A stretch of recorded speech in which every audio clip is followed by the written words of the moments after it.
नमस्कार, मैं हूं सोनिया और आप देख रहे हैं कार्यक्रम आध्यात्मिक ज्ञान चर्चा। तो आइए शुरुआत करते हैं कार्यक्रम की और जानते हैं विचार जगत गुरु तत्वदर्शी संत रामपाल जी महाराज बनाम परम पूज्य संत महामंडलेश्वर स्वामी ज्ञानानंद जी के विचार। महाराज जी, आपका इष्ट देव कौन है? हमारे इष्ट अखिल कोटि ब्रह्मांड नायक जगत गुरु भगवान श्री कृष्ण हैं। श्री कृष्ण भगवान पूर्ण अवतार हैं। कृष्णस्तु भगवान स्वयं परमात्मा श्री कृष्ण हैं। महाराज जी, क्या श्री कृष्ण जी ही विष्णु भगवान का स्वरूप हैं? जहाँ तक बात है भगवान कृष्ण और विष्णु भगवान को जब हम नारायण के रूप में लेते हैं तो वहाँ भगवान कृष्ण नारायण के ही अवतार हैं। तो उस रूप में वहाँ एक रूपता है, वहाँ की भिन्नता, कहीं भेद नहीं है। महाराज जी, आपसे जानना चाहते हैं कि क्या ब्रह्मा जी, विष्णु जी, महेश जी की जन्म और मृत्यु होती है? हम जन्म और मृत्यु शब्द तो नहीं लगा सकते उनके साथ, लेकिन ये निश्चित है कि कहीं न कहीं उनकी आयु सीमा है। जब हम त्रिदेव के रूप में उन्हें लेते हैं तो कहीं न कहीं एक आयु सीमा साथ साथ रहती है। ब्रह्मा जी भी हर सर्ग में, सृष्टि के हर उत्पत्ति में ब्रह्मा जी आते हैं, उत्पत्ति करते हैं, और हर प्रलय में फिर ये देव जो है ये इस विराट परमात्मा में लीन हो जाते हैं। तो इसलिए जन्म और मृत्यु शब्द नहीं, सर्ग और उसके पश्चात उस विराट परमात्मा में एक रूपता, लय होने की स्थिति, वो साथ साथ है। महाराज जी, हमने सुना है कि ब्रह्मा, विष्णु और महेश भी किसी और की साधना करते हैं। ब्रह्मा, विष्णु, महेश सृष्टि के उत्पत्ति करता, या सीधे शब्द कहें कर्ता, भरता, हरता के रूप में वो हैं। और मूल क्योंकि परमात्मा है तो इसलिए ब्रह्मा, विष्णु और शिव भी उस भगवान की आराधना करते ही हैं। तो ये थे स्वामी ज्ञानानंद जी के विचार। और आइए अब जानते हैं आदरणीय इस्कॉन प्रमुख महम्मद दास जी के विचार। आपका इष्ट देव कौन है? हमारे इष्ट देव तो भगवान श्री कृष्ण हैं। हम तो उन्हीं के लिए जन्म जन्मांतर तक उन्हीं की सेवा के लिए आराधना करते हैं कि उनकी कृपा मिले, जिससे कि अंतिम समय जब हम प्रयाण काल होता है, जब हम शरीर छोड़ें तो भगवान का कीर्तन करते, उनका स्मरण करते हुए हम उनके धाम में प्रवेश करें। हरे कृष्ण। मैं यही आपसे जानना चाहूँगी कि श्री कृष्ण जी ही विष्णु का स्वरूप है, क्या ये सच है? ऐसा है कि अगर आप श्रीमद् भागवत पढ़ेंगे तो आपको पता चलेगा कि कृष्णस्तु भगवान स्वयं, जितने अवतार हैं उसके अवतारी श्री कृष्ण हैं। तो विष्णु, ब्रह्मा, महेश वो गुणावतार हैं भगवान कृष्ण के, अर्थात जो रजोगुण के प्रतिनिधि हैं वो ब्रह्मा जी हैं, सृष्टि को पैदा करते हैं, बनाते हैं, निर्माण करते हैं। और जो सतोगुण के प्रतिनिधि देवता हैं विष्णु भगवान, जो पालन करते हैं। और तमोगुण के प्रधान देवता हैं वो भगवान शंकर हैं, जो सृष्टि का प्रलय करते हैं। लेकिन ये तीनों के तीनों भगवान श्री कृष्ण के प्रतिनिधि हैं। मैंने जैसे आपको बताया कि ये तीनों गुणावतार हैं। सतोगुण के रूप में भगवान विष्णु पूरे सृष्टि का पालनहार हैं, पालन करते हैं। और रजोगुण के रूप में ब्रह्मा जी उसका निर्माण करते हैं, सृष्टि का निर्माण करते हैं, सृजन करते हैं। और भगवान शंकर तमोगुण के प्रतिनिधि के रूप में उसका संहार करते हैं। कहने का तात्पर्य ये है कि ब्रह्मा जी, विष्णु जी और शिव जी श्री कृष्ण जी के ही अवतार हैं। सही, सत्य बात जी। प्रभु जी, यहाँ मैं जानना चाहूँगी कि ब्रह्मा, विष्णु, महेश की भी मृत्यु होती है? वो एक विशिष्ट मूर्ति है। ब्रह्मा, विष्णु और जो शंकर हैं, ब्रह्मा की तो मृत्यु होती है, उनका भी जीवन काल है। तो कहने का तात्पर्य ये है कि भगवान चाहे ब्रह्मा हो, विष्णु हो, महेश हो, इनकी भी मृत्यु संभव है? नहीं, विष्णु की मृत्यु नहीं होती है और शंकर भी अमर हैं। ब्रह्मा इन तीनों गुणों में जो ब्रह्मा का रिप्रेजेंटेशन है, शास्त्रों के आधार पर यह निश्चित किया गया है कि उनका समय निश्चित है। क्या ब्रह्मा विष्णु महेश भी किसी और इष्ट की साधना करते हैं? देखिए, ये तीनों के तीनों भगवान श्री कृष्ण का ही स्मरण करते हैं। ये थे आदरणीय इस्कॉन प्रमुख महम्मद दास जी के विचार। और आइए अब जानते हैं जगत गुरु तत्वदर्शी संत रामपाल जी महाराज के विचार। दंडवतम गोविंद गुरु बंधु अविजन सोए, पहले भये प्रणाम तिन नमो जो आगे होए। ये कृष्ण भगत, ये गुरु नकली कृष्ण जी के उपासक भ्रमित कर रहे हैं समाज को। कहते हैं कृष्ण ही तत्व है, श्री कृष्ण ही सब कुछ है, ये परम तत्व है, अविनाशी तत्व है। और फिर उसे प्रश्न किया, क्या ब्रह्मा विष्णु महेश नासवान है? हाँ, ब्रह्मा विष्णु महेश का जन्म मृत्यु तो नहीं कह सकते, स्वर्ग के बाद फिर उनका पूर्ण परमात्मा में विलीन हो जाते हैं और फिर स्वर्ग के बाद वापस आ जाते हैं। फिर प्रश्न किया कि ब्रह्मा विष्णु महेश किसकी साधना करते हैं? कहते हैं उस पूर्ण परमात्मा की साधना करते हैं। अरे विष्णु जो पूर्ण परमात्मा की साधना करते हैं तो फिर अखिल ब्रह्मांड का नायक क्यों हो गया यूँ? और यहाँ चौथे अध्याय के 34वें श्लोक में जो एंड वेंड कर रहे हैं, बुआ बाई बक रहे हैं कि कृष्ण ही तत्व है, तत्व ही परमात्मा है, कृष्ण ही अविनाशी है, तत्व ही अविनाशी है।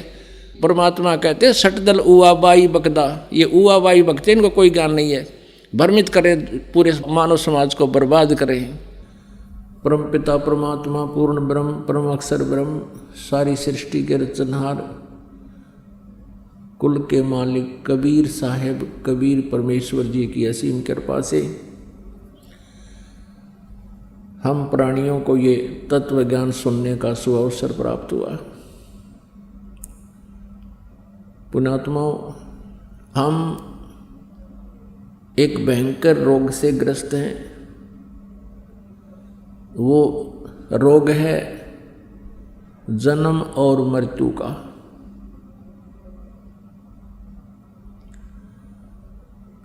और इस रोग से कोई भी नहीं बचा है, इस 21 ब्रह्मांड में रहने वाला प्राणी। यहाँ तक कि ब्रह्मा जी, विष्णु जी, शिव जी, जिनको हम सुप्रीम पावर मान्य करते लोक वेद आधार से, ये भी इस जन्म और मृत्यु के रोग से ग्रस्त हैं। इनको भी ये दीर्घ रोग यथावत है। पुण्यात्माओं, विशेषकर पवित्र हिंदू धर्म के जो श्रद्धालु हैं, वो श्री ब्रह्मा जी, श्री विष्णु जी, श्री शिव जी के ऊपर इतने आरूढ़ हो चुके हैं। इन अज्ञानी संतों के द्वारा लोक वेद सुनाए जाने के कारण कि ब्रह्मा जी, विष्णु जी, शिव जी ये अजरो अमर हैं, इनकी जन्म मृत्यु नहीं होती, ये सर्वेश्वर हैं, महेश्वर हैं। ये बिल्कुल गलत है। इनकी जन्म मृत्यु होती है, ये भी इस दीर्घ रोग से ग्रस्त हैं। आपको प्रमाण देते हैं। पुण्यात्माओं, एक ऐसा ये कुनीन टाइप ज्ञान है, ये तत्व ज्ञान, और इसको बच्चे जो होते हैं जीभ पर रखते ही थूक देते हैं। तो उसके लिए क्या करते थे, थोड़ी सी बूरा मिला करके बच्चे को वो कुनीन का चूर्ण बना करके तो वो गटका दिया करते हैं। फिर वो कुनीन अंदर जाने के बाद अपना पूरा काम करेगी। तो अब थोड़ी सी बूरा खिलाते हैं, क्योंकि ये जो दास ने कहा कि ब्रह्मा जी, विष्णु जी, शिव जी ये नासवान हैं, इनकी जन्म मृत्यु होती है, ये भी इस जन्म मृत्यु के दीर्घ रोग से ग्रस्त है। तो ये तक कुनीन है। अब थोड़ी सी बूरा खिलाते हैं, अब थोड़ा सा शुगर खिलाते हैं आपको, और शुगर के साथ ये कुनीन आसानी से गले उतर जाएगी। जिन सदग्रंथों को पवित्र हिंदू धर्म शिरोधार्य मानता है, उन्हीं सदग्रंथों में यानी इन भगवानों की जीवनी में ये विद्यमान है। अब देखिएगा श्रीमद् देवी भागवत, सचित्र मोटा टाइप, केवल हिंदी, गीता प्रेस गोरखपुर से प्रकाशित है ये। इसके संपादक कौन हैं? हनुमान प्रसाद पोदार, चिमनलाल गोस्वामी। प्रकाशक एवं मुद्रक हैं गीता प्रेस गोरखपुर, गोविंद भवन कार्यालय, कोलकाता का संस्थान। इसके 123 पृष्ठ पर देखिएगा। इस पवित्र सदग्रंथ के इस उल्लेख से कितना स्पष्ट होगा। तीसरा स्कंध श्री देवी भागवत। अब यहाँ विष्णु जी अपनी माता दुर्गा यानी अष्टंगी की स्तुति करते हुए क्या कह रहे हैं? तुम शुद्ध स्वरूपा हो, ये सारा संसार तुम ही से उद्भासित हो रहा है। मैं ब्रह्मा और शंकर हम सभी तुम्हारी कृपा से विद्यमान हैं। हमारा आविर्भाव और तिरोभाव हुआ करता है।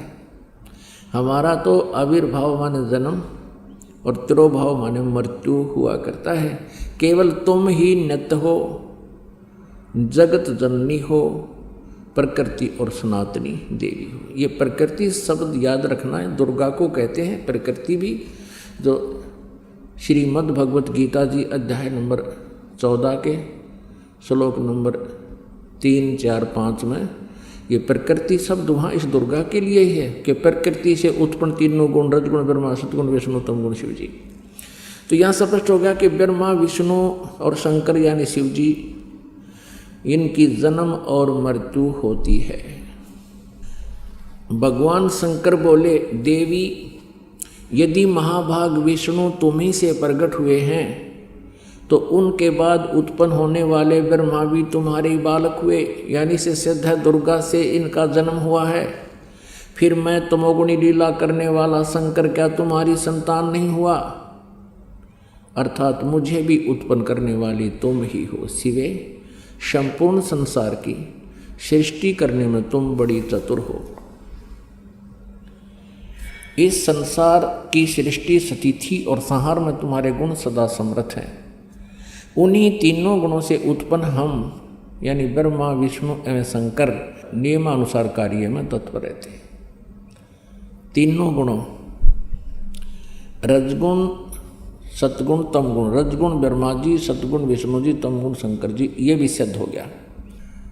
हमारे पवित्र सदग्रंथ जो इनकी जीवनी है भगवानों की, उस जीवनी में स्पष्ट है कि ये नाशवान है, ये स्वयं स्वीकार करते हैं हमारा जन्म मृत्यु होता है, हम अविनाशी नहीं हैं। अब इनका पिता कौन है? क्योंकि माता वाला कंसेप्ट तो क्लियर हो गया। अब इनका पिता कौन है? ब्रह्मा, विष्णु और शिव का। ये काल रूपी ब्रह्म है। इसके लिए भी आपको थोड़ा सा कंसेप्ट क्लियर करते हैं। अब देखिएगा श्री शिव पुराण, गीता प्रेस गोरखपुर से प्रकाशित है। श्री संक्षिप्त श्री शिव पुराण, सचित्र मोटा टाइप, केवल हिंदी। संपादक हनुमान प्रसाद पोदार और प्रकाशक में मुद्रक हैं गीता प्रेस गोरखपुर, गोविंद भवन कार्यालय, कोलकाता का संस्थान। इसके 98वें पृष्ठ से हम पढ़ेंगे। ये रुद्र संहिता संक्षिप्त शिवपुराण 98 पृष्ठ, 98वें पृष्ठ पे, यहाँ देखिएगा नीचे। अपने पुत्र नारद की यह बात सुनकर लोक पितामह ब्रह्मा वहाँ इस प्रकार बोले। ये अध्याय 5 समाप्त हुआ रुद्र संहिता का। 6ठे अध्याय में ब्रह्मा जी ने कहा, ब्रह्मन देव शिरोमणे, तुम सदा समस्त जगत के उपकार में ही लगे रहते हो। तुमने लोगों के हित की कामना से बहुत उत्तम बात पूछी है। जिस समय समस्त चराचर जगत नष्ट हो गया था, सर्वत्र केवल अंधकार ही अंधकार था। बस उस समय तत्सद ब्रह्म, उस समय तत्सद ब्रह्म, इस श्रुति में जो सत सुना जाता है एकमात्र वही शेष था। ये आपने 99 पृष्ठ पर पढ़ा। अब 100 पृष्ठ पर देखते हैं। ये 100 पृष्ठ पे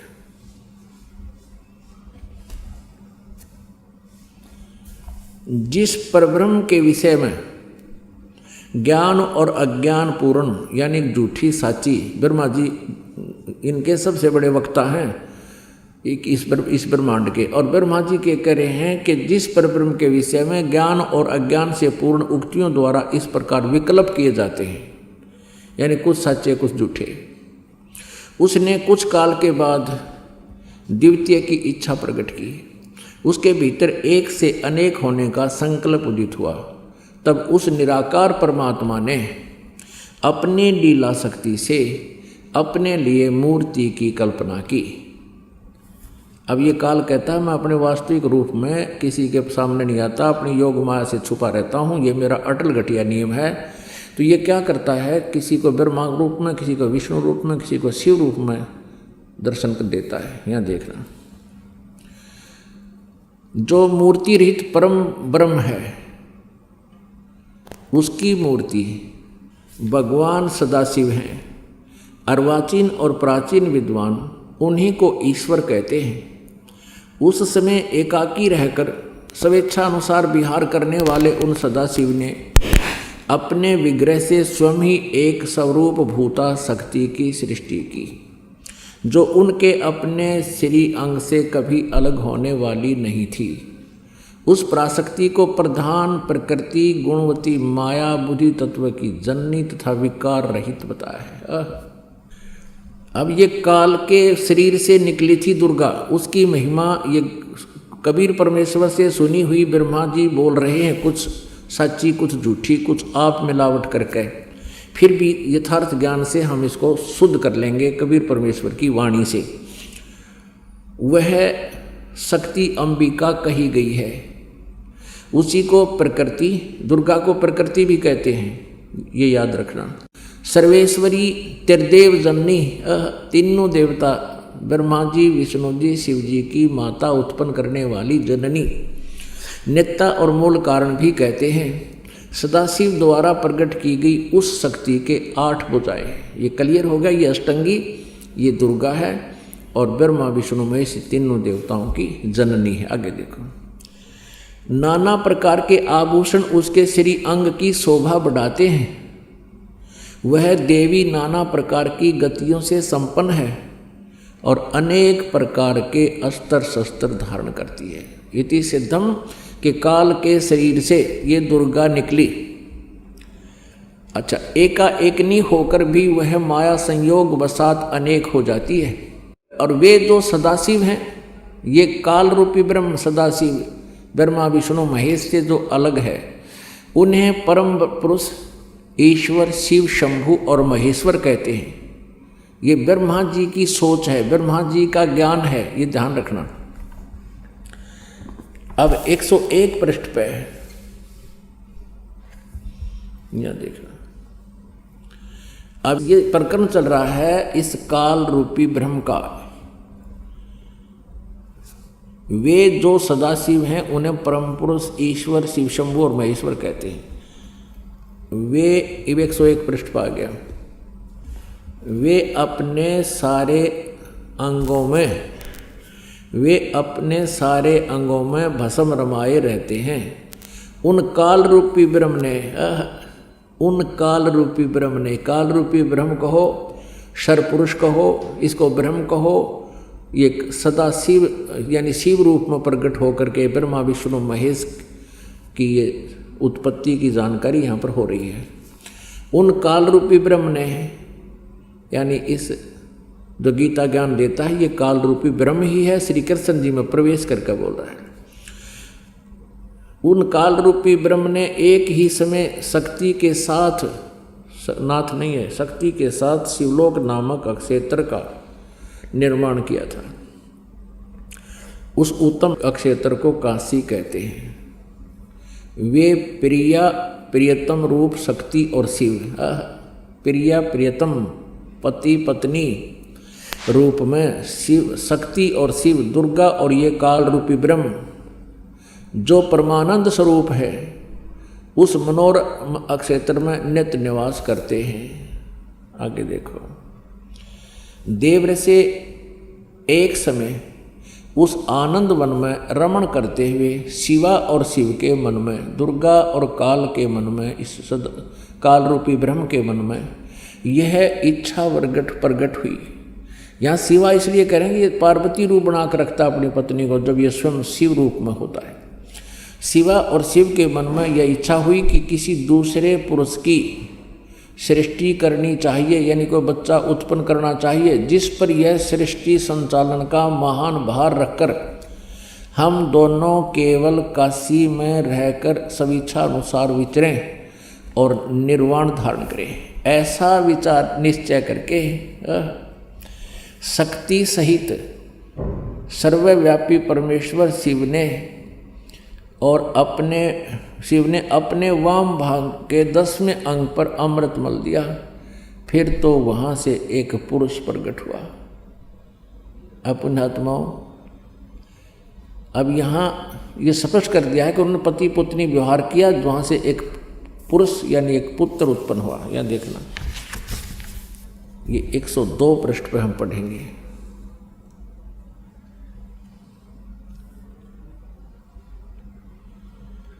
शिव ने कहा, वत्स, वो उत्पन्न हुए पुत्र को ये काल कहता है, सदा शिव भी कहो, इसको काल रूपी ब्रह्म को, क्योंकि ये शिव रूप में वहाँ प्रगट है, खड़ा है। वत्स, व्यापक होने के कारण तुम्हारा विष्णु नाम विख्यात हुआ। ये स्पष्ट हो गया कि विष्णु जी के माता पिता दुर्गा और ये काल रूपी ब्रह्म हैं। और इसी प्रकार यहाँ देखो, ब्रह्मा जी कहते हैं, ये अध्याय नंबर 6 समाप्त हुआ रुद्र संहिता का। 7वें में ब्रह्मा जी अपनी उत्पत्ति बता रहे। ब्रह्मा जी कहते हैं देव से, तत्पश्चात कल्याणकारी परमेश्वर शाम सदाशिव ने पूर्ववत प्रयत्न करके, यानी जैसे विष्णु को उत्पन्न किया, दोनों ने मिलकर अपने दाहिने अंग से उत्पन्न किया। याज्ञ अपने आत्माओं, ये स्पष्ट हो गया कि श्री ब्रह्मा जी श्री विष्णु जी के माता पिता ये सदाशिव रूपी यानी काल रूपी ब्रह्म, इसको सदाशिव कहो, और शिवा कहो चाहे दुर्गा कहो, प्रकृति कहो। ये दुर्गा इनकी माता है और ये काल इनका पिता है। अब यहाँ अनुवाद करता थोड़ी सी गड़बड़ कर गया हिंदी में। संस्कृत में बिल्कुल सही लिखा है कि अब शिव जी से शिव जी की उत्पत्ति कैसे बताऊं, जची नहीं उसके दिल में, इसलिए उन अनुवाद ही गलत कर दिया। और परमात्मा कहते हैं, चोर चुरावे तू बड़ी, वो गड्ढे पानी में, वो गड्ढे हुआ ऊपर आवे, न सच्चाई छेड़ी ना। इन्होंने सच्चाई को छुपाने की भरसक कोशिश की, लेकिन फिर भी ये सच्चाई को मिटा नहीं सके। आप जी को ये पढ़ने को मिला कि श्री ब्रह्मा जी श्री विष्णु जी के माता पिता ये प्रकृति यानी दुर्गा माता है और ये काल रूपी ब्रह्म इनका पिता है। अब यहाँ इस अनुवादकर्ता ने विचलित होकर के भगवान शिव जी की उत्पत्ति नहीं वर्णन किया, लेकिन सच्चाई छुप नहीं सकती। अब देखिएगा 9वें अध्याय में 110 पृष्ठ पे इन तीनों से अलग है वो जो इनका पिता है। देखिएगा, संक्षिप्त शिव पुराण 110 पृष्ठ पे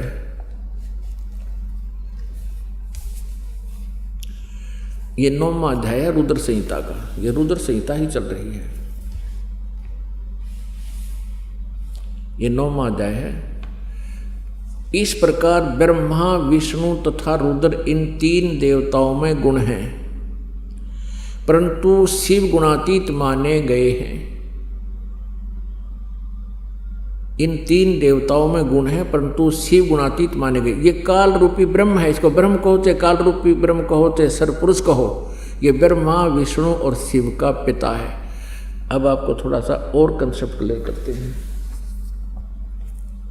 अब पवित्र शिव पुराण में ये स्पष्ट हो गया कि ब्रह्मा जी, विष्णु जी और शिव जी, इनकी जन्म मृत्यु होती है।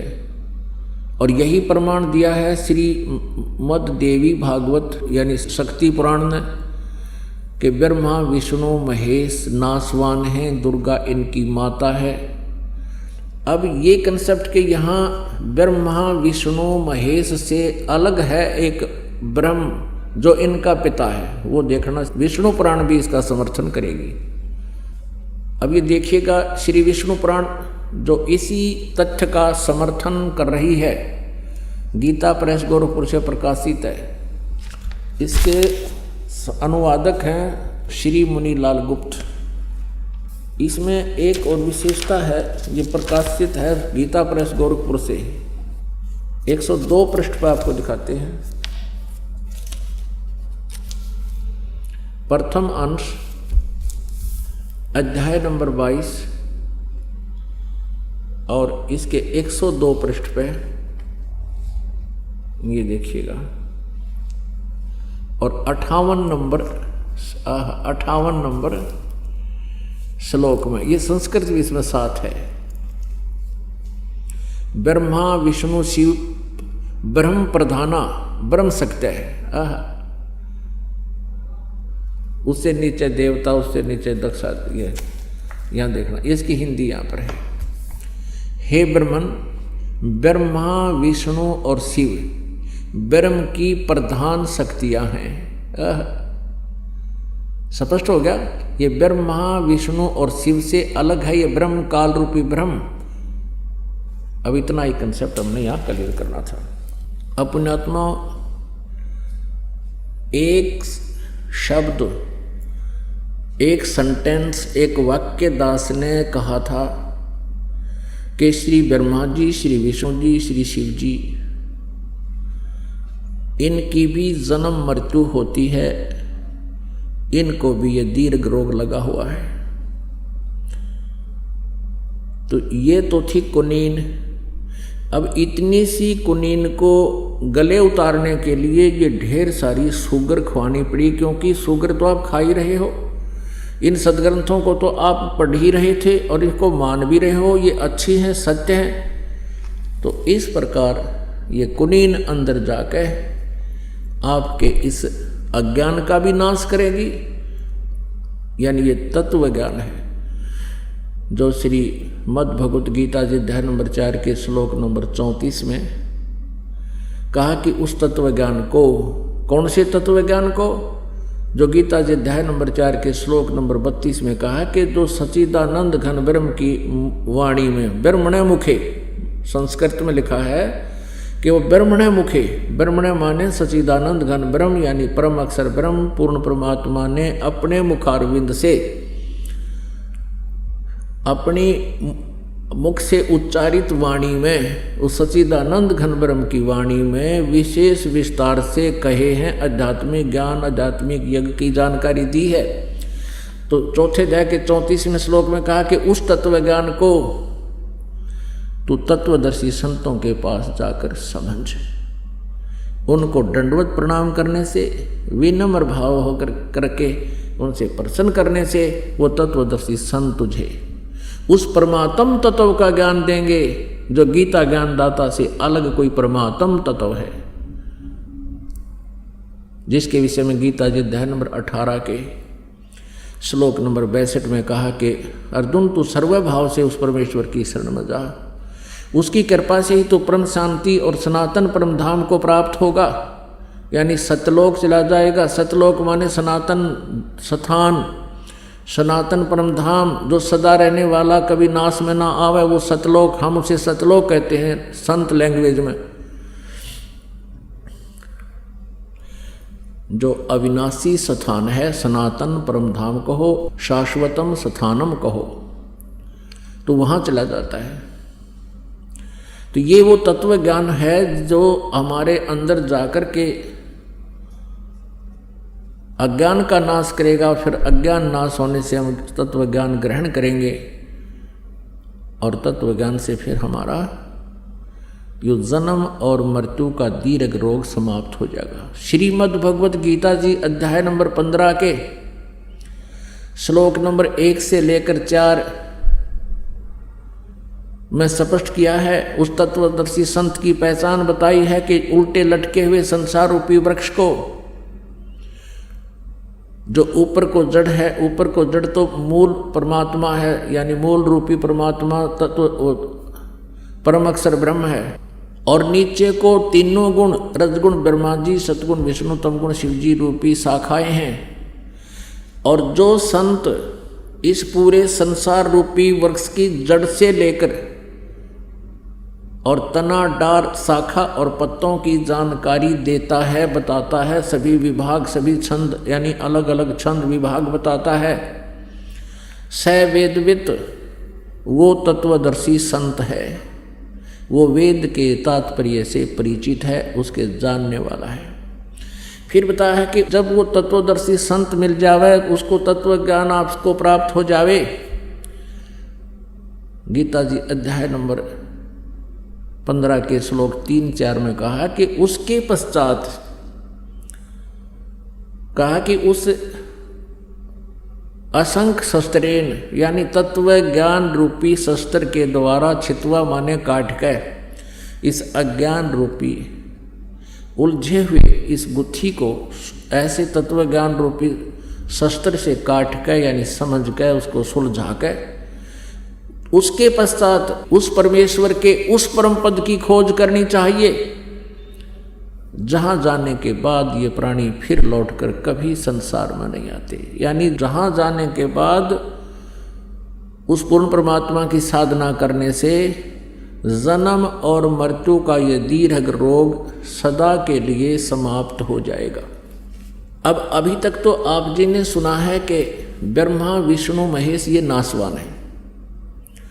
अब इनके पिता ब्रह्म हैं और ये ब्रह्म गीता जी का ज्ञान श्री कृष्ण जी में प्रवेश करके दे रहा है, जो कह रहा 8वें अध्याय के 13वें श्लोक में कि अर्जुन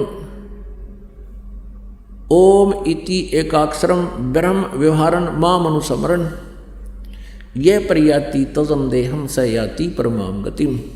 मुझ ब्रह्म का माम ब्रह्म, मुझ ब्रह्म का एक ओनली वन मंत्र है, केवल एक मंत्र है, एक अक्षर का ये ओम मंत्र है। उच्चारण करके सिमरण करता हुआ यह प्रयाति तजन देहम जो शरीर त्याग कर जाता है स याति परमाम गतिम वो ओम से मिलने वाली परम गति को प्राप्त होता है। गीता जी अध्याय नंबर 8 के श्लोक नंबर 16 में कहा कि अर्जुन ब्रह्मलोक पर्यंत इस ओम नाम के जाप से ब्रह्मलोक प्राप्त होता है और ब्रह्मलोक पर्यंत भी पुनरावर्ती में है। वहाँ गए हुए प्राणी भी फिर जन्म मृत्यु को प्राप्त होते हैं, जन्मते और मरते हैं। अपने पुनः क्षीण होने पर वो फिर पृथ्वी पर ही अन्य प्राणियों की योनियों में कष्ट उठाते। तो ब्रह्म की साधना भी पूर्ण मोक्षदायक नहीं है, ओम नाम का जाप भी पूर्ण मोक्षदायक नहीं है, ये हमारे सदग्रंथ सिद्ध करते। अब इसके साथ साथ एक कंसेप्ट और क्लियर करते हैं कि ओम नाम के जाप का ब्रह्म का संकेत है, ब्रह्म का मंत्र है ओम अक्षर, और उसकी क्या प्राप्ति होती है श्री देवी पुराण दिखाते हैं। ये देखिएगा श्रीमद् देवी भागवत गीता प्रेस गोरखपुर से प्रकाशित है, गीता प्रेस गोरखपुर से प्रकाशित है। संपादक हनुमान प्रसाद पोदार चिमनलाल गोस्वामी, प्रकाशक एवं मुद्रक हैं गीता प्रेस गोरखपुर गोविंद भवन कार्यालय कोलकाता का संस्थान। अब इसके 562 पृष्ठ पर आपको दिखाते हैं। ये 7वां स्कंद और संक्षिप्त देवी भागवत 562 पृष्ठ पे। यहाँ दुर्गा ये देवी बता रही है हिमालय को, देवी के द्वारा हिमालय को ज्ञानोपदेश और ब्रह्म स्वरूप का वर्णन श्री देवी जी कहने लगी। पर्वतराज यहाँ से देखो, उस ब्रह्म का क्या स्वरूप है यह बतलाया जाता है। ब्रह्म का जो प्रकाश रूप सबके अत्यंत समीप सतीत हृदय रूप गुहा में सतीत होने के कारण गुहाचर नाम से प्रसिद्ध है, वो महान पद और अर्थात परम प्राप्य है। यहाँ आइए, अब यहाँ देखिएगा 563 पृष्ठ पे हम पढ़ रहे हैं।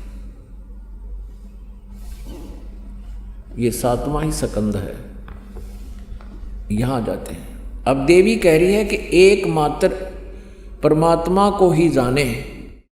दुर्गा कहती है दूसरी सब बातों को छोड़ दे, यानी अपनी पूजा को भी कहती है मेरी भी पूजा मत करो, केवल उस ब्रह्म की पूजा करो। ब्रह्म की यही अमृत रूप परमात्मा के पास पहुंचाने वाला पुल है। संसार समुद्र से पार होकर अमृत स्वरूप परमात्मा को प्राप्त कराने का यह सुलभ साधन है। यह देखना, इस आत्मा का यानी इस भगवान का ओम के जप के साथ ध्यान करो, यानी ओम का जाप करो। इससे अज्ञान में अंधकार से सर्वथा परे संसार समुद्र से उस पार जो ब्रह्म है उसको पा जाओगे, तुम्हारा कल्याण हो। इसे सिद्ध है ओम नाम जाप है ब्रह्म का। इसकी साधना से कहाँ जाएंगे? इस ब्रह्म को प्राप्त होंगे। और ब्रह्म कहाँ रहता है ये देखना, यह सबका आत्मा ब्रह्म ब्रह्मलोक रूप दिव्य आकाश में रहता है, सतीत है, वो ब्रह्मलोक में है। तो ओम के जाप से ब्रह्मलोक प्राप्ति होगी, ये ब्रह्म का मंत्र है। और यही श्रीमद् भगवत गीता का ज्ञान, यही ब्रह्म श्री कृष्ण जी में प्रवेश करके प्रेतवत बोल रहा है। ये कह रहा है कि मेरा तो 8वें अध्याय के 13वें श्लोक में आपको बता दिया कि ओम इति एकाक्षरम ब्रह्म व्यवहारन माम अनुस्मरण ये प्रयाति तजम देहम सयाति परमाम गतिम। माम ब्रह्म, मुझ ब्रह्म का ये केवल एक अक्षर ओम है, उच्चारण करके सिमरण करता हुआ यह प्रयाति तजम देहम, जो शरीर छोड़कर जाता है, सयाति परमाम गतिम। इस ओम नाम से जो मिलने वाली राहत है वो अंतिम राहत, वह मैक्सिमम राहत इस ओम से मिलेगी। परम गति इसको कहते हैं ब्रह्म सतर की। और वो कहाँ जाता है? ब्रह्मलोक में पहुँच जाता है जहाँ ये काल रहता है, ब्रह्म रहता है। और गीता जी अध्याय नंबर 8 के श्लोक नंबर 16 में स्पष्ट किया है कि ब्रह्मलोक पर्यंत भी ये सभी पुनरावृत्ति में है, वहाँ गए हुए भी वापस जन्म मृत्यु में आते हैं। ये दीर्घ रोग नहीं कटा ब्रह्म और ओम नाम के जाप साधना और ध्यान से। पुण्यात्माओं, ये तत्व ज्ञान है, कबीर परमेश्वर की वो अमृत वाणी है। गीता जी अध्याय नंबर 4 के श्लोक नंबर 32 में जिसके ब्रह्मण मुखे यानी सच्चिदानंद घन ब्रह्म की अमृत वाणी, उनके मुखारविंद से उच्चरित वाणी में जो ज्ञान है उसके विषय में परमेश्वर ने स्वयं कहा है, और ज्ञान सब ज्ञानड़ी कबीर ज्ञान सो ज्ञान, जैसे गोला तोब का अब करता चलो मैदान। अब परमेश्वर कबीर जी की वाणी ये तत्व ज्ञान एक तोब का गोला है। आप शिक्षित हैं, सदग्रंथ हमारे पास है, आसानी से यह ज्ञान रूप अंधकार इस तोब के गोले ते कति नाश हो जाएगा। तोब का गोला मैदान बना देता है, चाहे किले क्यों ना हो। ऐसे ही ये अज्ञान रूपी किले नकली संतों ऋषियों ने हमारे चारों तरफ बना रखे हैं, मन गढ़ंत लोक कथाएं सुना रखी हैं। अब इस तत्व ज्ञान से ये सारी ढह जाएंगी, खत्म हो जाएंगी और हम स्वतंत्र होंगे, जन्म मृत्यु का रोग हमारा कटेगा। अब यहाँ ब्रह्म भी नाशवान है। गीता ज्ञान दाता ये ब्रह्म श्री कृष्ण में प्रवेश करके बोल रहा है, ये भी काल है, ये भी नाशवान है। अब यहाँ थोड़ा सा कंसेप्ट और क्लियर करते हैं। जैसे गीता जी अध्याय नंबर 4 के श्लोक नंबर 5 और 9 में, गीता जी अध्याय नंबर 2 श्लोक 12 में, गीता जी अध्याय नंबर 10 श्लोक नंबर 2 में ये गीता ज्ञानदाता ब्रह्म कहता है कि अर्जुन तेरे और मेरे बहुत जन्म हो चुके हैं, तू नहीं जानता मैं जानता हूँ। और ये ना सोच, ये सभी सैनिक, सभी राजा लोग पहले भी थे, तू भी था, मैं भी था, और आगे भी अपना जन्म मृत्यु होता रहेगा। गीता जी अध्याय नंबर 2 के श्लोक नंबर 17 में कहा कि अविनाशी तो उसको जान जिसको मारने में कोई भी सक्षम नहीं है, और जिसने सारे ब्रह्मांडों की रचना की है, जो सबका सृजनहार है। अब गीता जी अध्याय नंबर 10 के श्लोक नंबर 2 में कहा कि मेरी उत्पत्ति को ये गीता ज्ञानदाता अपना वास्तविक रूप, ये काल, इसको ब्रह्म कहो, सरपुरुष कहो, ज्योत स्वरूपी निरंजन कहो, इसको काल कहो। 11वें अध्याय के 32वें श्लोक में कहता मैं काल हूँ और ये मेरा रूप है। तो गीता ज्ञानदाता 10वें अध्याय के दूसरे श्लोक में कह रहा है कि मेरी उत्पत्ति को ना ये देवता जानते और न ये ऋषिजन परिचित, ना ये सिद्ध, क्योंकि ये सभी ब्रह्मा विष्णु महेश देवताओं में आते हैं, ये सभी मुझ से ही उत्पन्न हैं। इसलिए ये मेरी उत्पत्ति को, मेरे जन्म को नहीं जानते। इसे सिद्ध है कि गीता ज्ञानदाता अर्थात ब्रह्म सरपुरुष का जन्म तो है, उत्पत्ति तो है, लेकिन जैसे पिता की जन्म को पुत्र संतान नहीं जान सकते, पुत्री नहीं जान सकती, यानी संतान नहीं जान सकते, दादाजी बता सकता है, उसका पिताजी बता सकता है, उसकी डेट ऑफ बर्थ भी बता देगा। तो उस हमारे सब के दादाजी यानी परम, हम सब के उत्पन्न करता परम अक्षर ब्रह्म कबीर देव जी ने इन सब की उत्पत्ति बताई है, इस काल की भी उत्पत्ति बताई है। अब गीता जी अध्याय नंबर 5 के श्लोक नंबर 9 में ये काल कहता है कि मेरे जन्म और कर्म अलौकिक हैं। अब कैसे तो इसके कर्म अलौकिक हैं और कैसे इसके जन्म अलौकिक हैं, ये बताते हैं।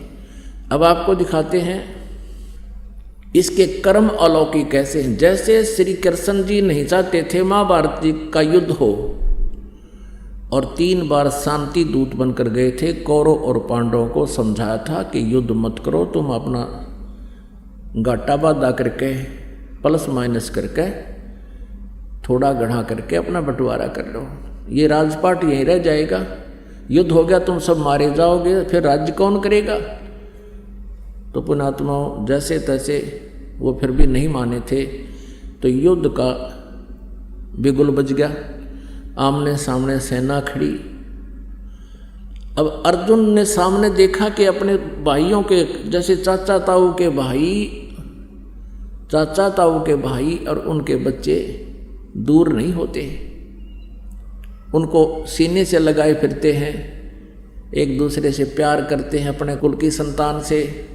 तो और वही बच्चे सामने लठ लिए खड़े हैं, उधर से उनके बच्चे लठ लिए खड़े हैं, हथियार लिए खड़े, मारने को तैयार हो गए हैं। तो अर्जुन के मन में एक साधु भाव उत्पन्न हुआ, किसके लिए लड़े, इन सामने वाले काके ताऊमा के भाइयों ने बच्चा ने मार के हम राज करेंगे, हमारे जैसा नीच नहीं, हृदय में गलानी होगी, युद्ध नहीं करना चाहा। अब वहाँ काल ने देखा कि कृष्ण जी भी कह देगा कि चल अर्जुन बहुत अच्छा हो गया, जब भी सद्बुद्धि आ जाए उसी समय बहुत अच्छा होता है। लेकिन उसी समय ये काल प्रवेश कर गया श्री कृष्ण जी के शरीर में, और श्री कृष्ण जी की आत्मा को इसने दबा लिया। जैसे यहाँ देखते हो प्रेत आकर के पता नहीं क्या क्या बकवाद करता है और उस आत्मा को दबा देता है आकर के वो। उसके निकलने के बाद यहाँ आप रोज देखते हो, यहाँ अपने ऑटोमेटिकली परमात्मा ये सुख दे रहा है। उस प्रेत आत्मा जो बोलकर निकल जाता है, उसके बाद उस आत्मा को कुछ पता नहीं होता। जब ओरिजिनल आत्मा अपने होश में आती है, उसको और ही बताते हैं, तू ऐसे बोला था, तूने ऐसे ऐसे कहा। तो ऐसे ये काल श्री कृष्ण जी में प्रवेश कर गया, और इसने वो गीता का ज्ञान तो दिया वेदों वाला, लेकिन युद्ध कराने के लिए जो अटकल भयंकर रूप दिखाना, अर्जुन जैसे योद्धा भी कांपन लगे उसके रूप न देख कर, तो भयभीत होकर श्री अर्जुन ने स्वीकार कर लिया युद्ध करना कि यदि मैं युद्ध नहीं करूँगा और ये करवाना चाह रहा है, और इसने एक बार फिर वो अपना भयंकर रूप दिखा दिया, मेरा हार्ट अटैक हो जाएगा। इसलिए उस प्रभु की इच्छा मानकर उसने युद्ध करना स्वीकार किया। तो यहाँ ये कंसेप्ट करते हैं ये कैसे प्रवेश करता है, कैसे इसके कर्म अलौकिक हैं। देखिएगा श्री विष्णु पुराण गीता प्रेस गोरखपुर से प्रकाशित, अनुवादक हैं मुनीलाल गुप्त।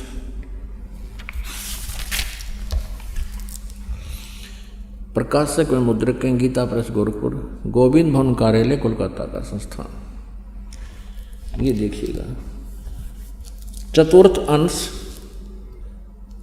और अध्याय नंबर 2 का 233 पृष्ठ पर ये मंत्र नंबर, यहाँ से देखना श्लोक नंबर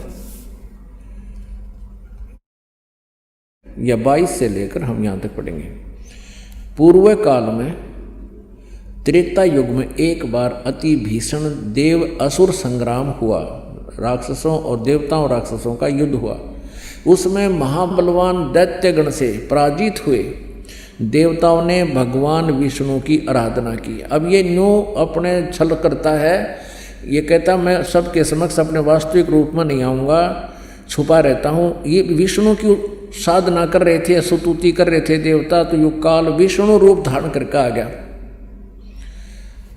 तब आदि अंत शून्य अशेष जगत प्रतिपालक श्री नारायण ने देवताओं से प्रसन्न होकर कहा, आप लोगों का जो कुछ अभिष्ट है वह मैंने जान लिया है। इसके विषय में यह बात सुनिए। राजऋषि ससाद का जो पुरंजय नामक पुत्र है, उस अक्षत्रिय श्रेष्ठ के शरीर में मैं अंश मात्र से यानी कुछ समय के लिए स्वयं अवतीर्ण होकर उसमें प्रवेश करके उन संपूर्ण दैत्यों का नाश करूंगा। अतः तुम लोग पुरंजय को दैत्यों के वध के लिए तैयार कर लो, उसको लड़ाई के लिए खड़ा कर लो युद्ध के मैदान में। मैं उसमें प्रवेश करके इन सभी दैत्यों को मार दूंगा। अपने आत्माओं, ये तत्व ज्ञान है, हमारे सदग्रंथों में विद्यमान है। और परमेश्वर कबीर जी ने जो काशी में जुलाहे की भूमिका करने आए थे और साथ में तत्वदर्शी संत की भूमिका भी करने आए थे, उन्होंने 600 वर्ष पहले यही बताया था जो आज हमारे ये पवित्र सदग्रंथ भी समर्थन दे रहे हैं परमेश्वर की उस सच्चिदानंद घन ब्रह्म वाली वाणी कबीर वाणी का। अब इसमें स्पष्ट है कि वो काल कह रहा है कि मैं इस ससाद के पुत्र पुरंजय में भूत की तरह प्रवेश कर जाऊंगा। तुम इसने युद्ध के लिए तैयार करके वहाँ खड़ा कर लो और तुम भी वहीं खड़े हो जाओ। देवताओं और असुर आमने सामने खड़े हो एक बार, और फिर मैं उसके शरीर में प्रवेश करूंगा पुरंजय के में और राक्षसान मार दूंगा। ऐसा ही किया। निरंजन धन तेरा दरबार, निरंजन धन तेरा दरबार, जहाँ पर तनिक ना न्याय विचार। पाखंडी की पूजा जग में संत को कहें लबाड़। पाखंडी की पूजा जग में संत को कहें लबाड़। अज्ञानी को परम विवेकी, ज्ञानी को मूढ़ गंवार। निरंजन धन तेरा दरबार, निरंजन धन तेरा दरबार, जहाँ पर तनिक न न्याय विचार। कहे कबीर सुनो भाई साधो, यहाँ सब उल्टा व्यवहार। सच्चों को तो ये झूठा बतावें, इन झूठों का एतबार। निरंजन धन तेरा दरबार, निरंजन धन तेरा दरबार, जहाँ पर तनिक ना न्याय विचार।